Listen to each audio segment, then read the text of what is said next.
Good morning, dear student. Once again, welcome back in my YouTube channel. I am Mrs. Soni Kalda, your computer teacher. Today we will read chapter number 4, that is images, links and tables.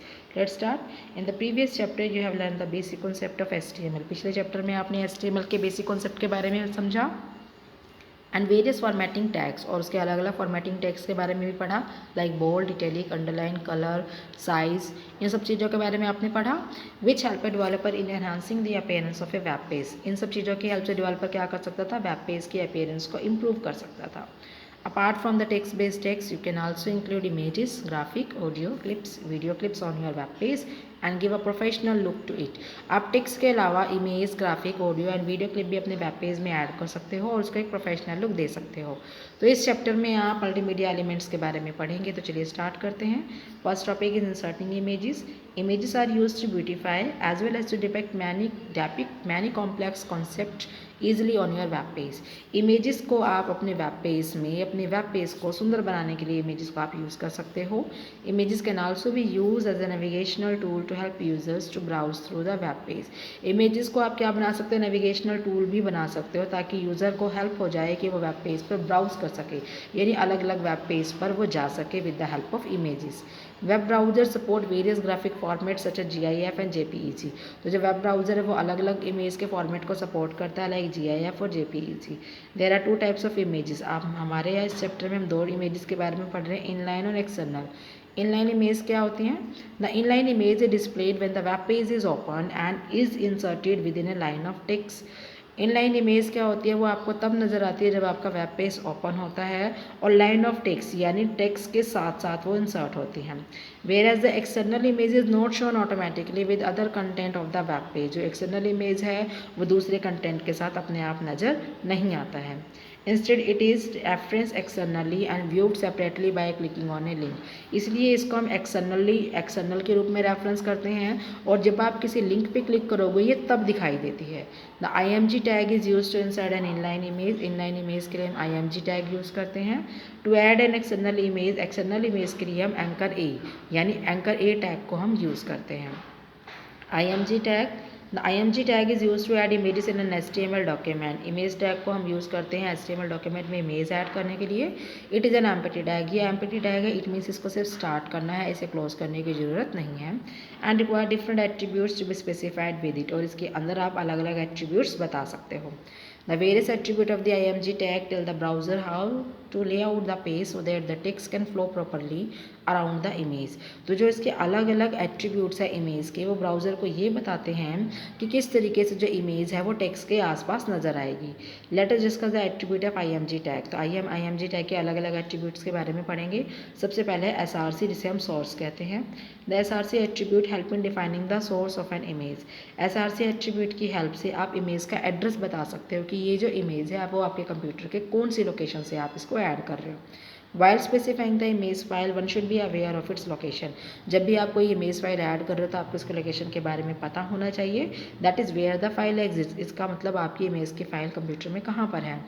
To add and define the source of an image on a web page. अगर आपको source बताना है तो आपको क्या type करना है, angular bracket लगानी है, IMG एक बार स्पेस डाल के लिखना है SRC equal to double inverted comma में address of the path of the image file.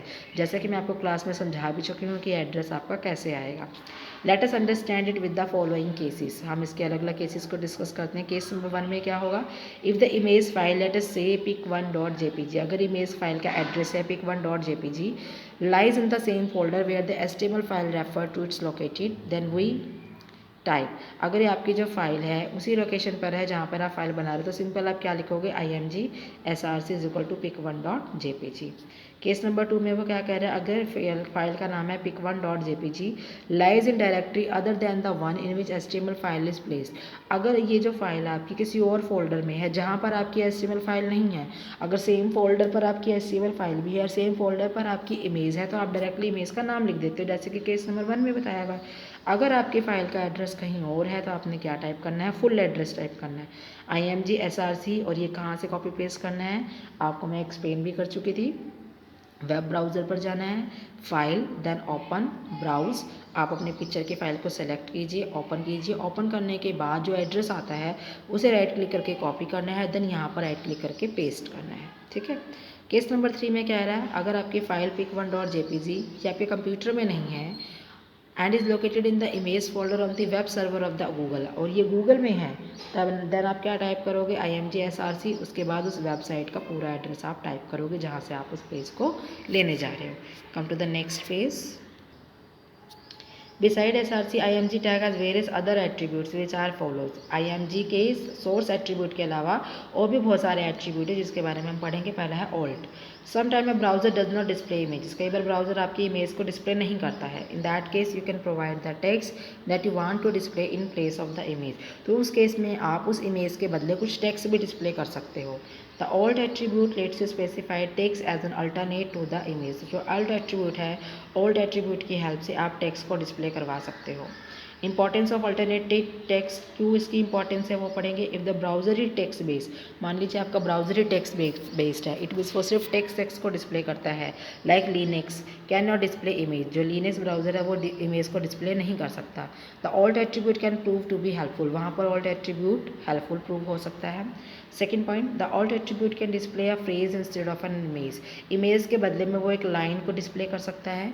It can explain your image to the visually challenged for whom the browser is programmed to read aloud the alternate text instead of displaying the image।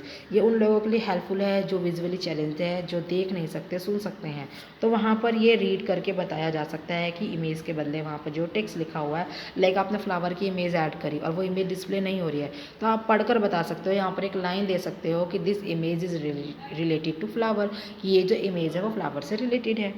Third point, since images are often large files and some time take a long time to display, क्योंकि images का जो size होता है वो ज़्यादा बड़ा होता है, कई बार ये थोड़ा ज़्यादा टाइम ले लेती है डिस्प्ले करने के लिए, ड्यू टू हैबिट ट्रैफिक और अनसपोर्टिव ब्राउजर, कई बार ब्राउजर में ट्रैफिक हो जाता है, कई बार वो फोटो का सपोर्ट नहीं करता है। The user may accept description of the image, तो यूज़र वहाँ पर उस इमेज के बारे में डिस्क्रिप्शन लिख सकता है with the alt attribute. Many people set their browser setting to not auto load the images, कई बार कुछ लोग अपने ब्राउजर में ये सेटिंग कर देते हैं कि जो पिक्चर है वो अपने आप ऑटो लोड ना हो। इन that case alt attribute is use, उस केस में ऑल्ट एट्रीब्यूट का आप यूज़ करते हो।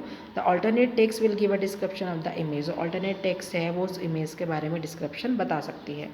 नोट देखेंगे, the value of alt attribute is a text string of up to 1024 character. Strings क्या होता है, कॉम्बिनेशन ऑफ वर्ड्स। स्ट्रिंग क्या होता है बेटा, नोट कर लीजिए, कॉम्बिनेशन ऑफ वर्ड्स। तो ओल्ड एट्रीब्यूट में आप 1024 करेक्टर्स तक इतने टेक्स्ट को आप टाइप कर सकते हो। Enclose in quotation mark, double inverted comma में एंक्लोज होता है। इफ़ यू इंक्लूड स्पेस और अदर पंचुएशन, अगर आपने स्पेस और पंचुएशन मार्क इंक्लूड कर रखे तो आपको टेक्स्ट को डबल इन्वर्टेड कॉमा में इंक्लूड करना जरूरी है। एग्जाम्पल देखेंगे, इससे आपको ज़्यादा क्लियर हो जाएगा। HTML लिखेंगे, हेड टाइटल, टाइटल हमने दे दिया image at the top of the screen. तो ये जो टाइटल है बेटा आपको देखो ब्राउजर पर कहाँ नज़र आता है, यहाँ नज़र आता है, देखिए नज़र आ रहा है, same image at the top of the screen, image at the top of the screen. It means जो यहाँ पर टाइटल होगा वो वेब पेज पर उसको इस नाम से सेव कर रहा है, टाइटल क्लोज, हेड क्लोज, ठीक है। उसके बाद हम लिखेंगे बॉडी, बॉडी के अंदर हमने बैकग्राउंड लिया लाइट येलो, आउटपुट में देखिए आपको लाइट येलो नज़र आ रहा है बैकग्राउंड। फिर पैराग्राफ बना दिया हमने, पैराग्राफ ले लिया, उसके पैराग्राफ के अंदर हम इमेज ले रहे हैं। IMG सोर्स का एड्रेस है santaworkshop.gif, ये वाली इमेज का हमने एड्रेस लिख दिया। इन केस अगर ये इमेज नज़र नहीं आती है तो ओल्ट में क्या लिखा आएगा, इमेज ऑफ द सेंटा हट। तो इमेज ऑफ द सेंटा हट को हमने एज ए पैराग्राफ लिया था, इसलिए हमने लिखा P टैग। तो देखिए यहाँ पर इमेज ऑफ द सेंटा हट नज़र आ रहा है। ये कब नज़र आएगा, ये एरो बना हुआ है, जब ये आपको फ़ोटो नज़र नहीं आएगी तब ये टेक्स्ट आपको नज़र आएगा, ठीक है। पैराग्राफ को क्लोज किया, बॉडी को क्लोज किया, HTML को क्लोज किया। तो इस तरीके से आपके प्रोग्राम की आउटपुट यहाँ पर आएगी, ठीक है। To add and define the source of an image on the web page type, अगर आपको इसका एड्रेस टाइप करना तो आप क्या लिखते हो, IMG SRC एड्रेस और path of the image file, आप इसकी इमेज फाइल का एड्रेस यहाँ पे लिख सकते हो। नेक्स्ट एट्रीब्यूट हम देखेंगे अलाइन, कि आप इमेज को लेफ्ट में, राइट में, सेंटर में, टॉप में, बॉटम में कहाँ रखना चाहते हो। तो aligning the inline images, inline images कौन सी होती है, जो ब्राउजर पे डायरेक्टली डिस्प्ले होती है। तो हम देखेंगे inline images are place in the middle of the line of the text, inline images अपने आप कहाँ पर होती है, टेक्स्ट के मिडल में। We can align inline images in 3 different style, आप 3 डिफरेंट स्टाइल पे ले सकते हो। Align is equal to top लिखोगे तो जो फोटो है वो टॉप पर हो जाएगी। Align is equal to middle लिखोगे तो फोटो आपकी मिडल में सेट हो जाएगी। Align is equal to bottom है तो बॉटम साइड पर वो शिफ्ट हो जाएगी। नेक्स्ट पेज पर आपके पास ये प्रोग्राम गिवन है, इस प्रोग्राम को आपने खुद से समझना है, बहुत इजी है ये। नेक्स्ट चलेंगे हम aligning floating images. Floating images क्या होती हैं? Floating images make the text to wrap around the image. Floating images क्या करते हैं? टेक्स्ट को इमेज के आसपास रैप कर देता है, यानी सेट कर देता है। इमेजेस के नाइदर भी लेफ्ट राइट, इमेजेस को आप लेफ्ट साइड पर भी शिफ्ट कर सकते हो, सेट कर सकते हो, राइट साइड पर भी। The paragraph will flow around the image for several lines if the image is large. अगर आपकी इमेज बड़ी है तो जो पैराग्राफ की लाइन्स है वो इमेज के आसपास सेट हो जाएगी। Align is equal to left, it will place the image against the left margin. ये क्या करता है? इमेज को लेफ्ट साइड पर शिफ्ट कर देता है। Align is equal to right में it will place the image against the right margin, इसको राइट मार्जिन की तरफ वो शिफ्ट कर देता है। डायग्राम में देखिए डायरेक्टली आप, सीधा हम बॉडी पर चलते हैं। बॉडी में बैकग्राउंड कलर लिया लाइट येलो और टेक्स्ट का कलर लिया ब्लू। तो आउटपुट में आपको नजर आ रहा है बैकग्राउंड कलर लाइट येलो है, टेक्स्ट का कलर है ब्लू। सेंटर लिखा, सेंटर में हमने हेडिंग 1 में लिखा, हेडिंग 1 ली। हेडिंग 1 का जो कलर है वो रेड, देखिए रेड कलर में है। और टेक्स्ट क्या लिखा हमने? ICE स्टूपा, ये आपने लिखा। Colour is equal to red, हमने इसका फ़ॉन्ट का एट्रीब्यूट लिया तो रेड कलर में है और ये सेंटर पर हो गया। फ़ॉन्ट को क्लोज कर दिया, हेडिंग 1 को क्लोज कर दिया और सेंटर को क्लोज कर दिया। अब आपने इमेज SRC लिखा, उसका एड्रेस दे दिया। Align is equal to right, देखो राइट साइड पर है इमेज और ये सारा का सारा पैराग्राफ उस इमेज के आसपास रैप हो रहा है। हो गया? ठीक है, तो नेक्स्ट पेज पर चलते हैं। अब आपके पास है सेंटरिंग एन इमेज। इमेज को सेंटर पर कैसे कर सकते हैं? The align attribute can not be use to centre align the image horizontally. Align attribute में सेंटर वैल्यू नहीं थी, हम इसको हॉरिजॉन्टली मतलब टेक्स्ट इमेज को हम इस तरीके से सेंटर पर फिट नहीं कर सकते थे वहाँ पर। उसके लिए हमारे पास क्या था? The middle value of align attribute centre align the image vertically with the current line. अगर हम जो हमारे पास अलाइन की वैल्यू थी मिडल, मिडल से क्या हो रहा था? जो टेक्स्ट था वो ऐसे ही, यानी टॉप और बॉटम से मिडल में सेट हो रहा था, ठीक है, but not horizontally, horizontally set नहीं कर रहा था। It can be done by using the centre element. अगर आपको अपनी इमेज को सेट करना है ऐसे लेफ्ट और राइट के बीच में मिड में सेट करना है तो हम यूज़ करते हैं सेंटर एलिमेंट। प्रोग्राम समझेंगे डायरेक्टली।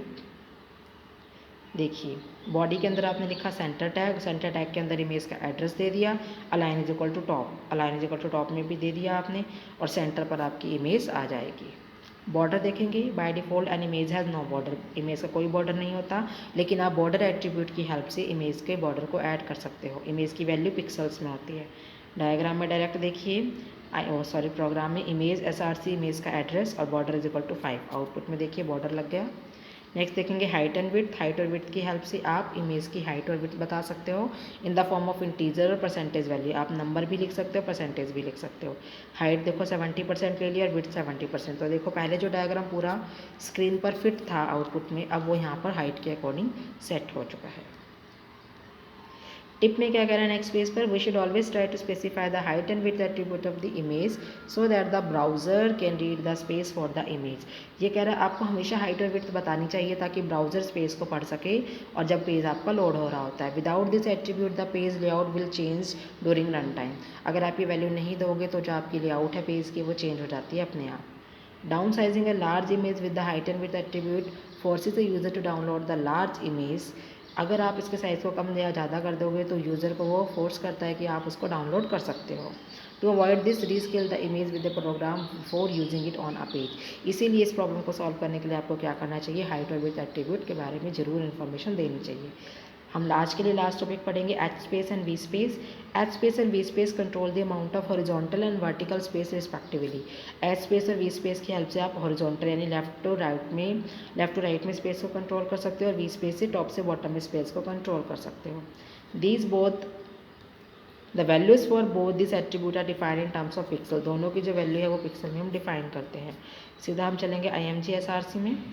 हमने पिक्चर ली funny1.jpg, अलाइन दे दिया राइट, एच स्पेस दे दिया 30 और वी स्पेस दे दिया 30। तो आपको मैं यहाँ पे टिक करके बता रही हूँ, देखो यहाँ से हॉरिजॉन्टल स्पेस भी आपके पास 30 है और वर्टिकल स्पेस भी आपके पास 30 है। अगर आप पिछले प्रोग्राम की आउटपुट देखेंगे तो टेक्स्ट के साथ बिल्कुल जो पिक्चर थी वो चिपकी हुई थी, लेकिन एच स्पेस और वी स्पेस की हेल्प से आप इसमें लेफ्ट राइट साइड से और टॉप बॉटम साइड से स्पेस दे सकते हो। ओके, आज के लिए आपने इतना ही पढ़ना।